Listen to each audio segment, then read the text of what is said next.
বই পড়ছি। আমি তো গেমের সাউন্ড শুনতেছি। এমনি আমি বই পড়ছি তো। না, আমি গেমের সাউন্ড শুনতে পারতেছি। তুমি মিথ্যা কথা বলতেছো কেন? মিথ্যা কথা বলা খুব খারাপ। আর ও তো মিথ্যা কথা বলতেই হয়। কিন্তু মিথ্যা কথা বলা তো মহাপাপ। এই সাইফুল, পড়া শেষ হয়েছে? হ্যাঁ, আমার পড়া শেষ। তোমার হাতে মোবাইল নাই তো? না, আমার হাতে মোবাইল কোথায় আমি তো জানিই না। তুমি আবার মিথ্যা কথা বললা কেন? মিথ্যা কথা বললে কিন্তু তোমাকে একটা সমস্যার মধ্যে পড়তে হবে। সমস্যা হলে পরে দেখা যাবে না। দেখি তো কি পড়া হয়েছে। পড়া হয়েছে। দেখি কই, এই যে মোবাইল। তুমি এতক্ষণ মিথ্যা কথা বললা কিসের জন্য? তুমি মিথ্যা কথা বলো কিসের জন্য? এত মিথ্যা কথা কোথা থেকে শিখছো? দাঁড়াও, তোমার খবর করতেছি আজকে আমি। বলছিলাম না, মিথ্যা কথা বললে একটা সমস্যার মধ্যে পড়বা। এবার বুঝো ঠেলা কি হয়। না, আমি কখনো আর মিথ্যা কথা বলবো না।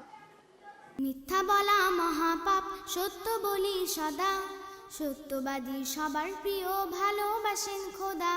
সত্যবাদী সবার প্রিয়, ভালোবাসেন খোদা।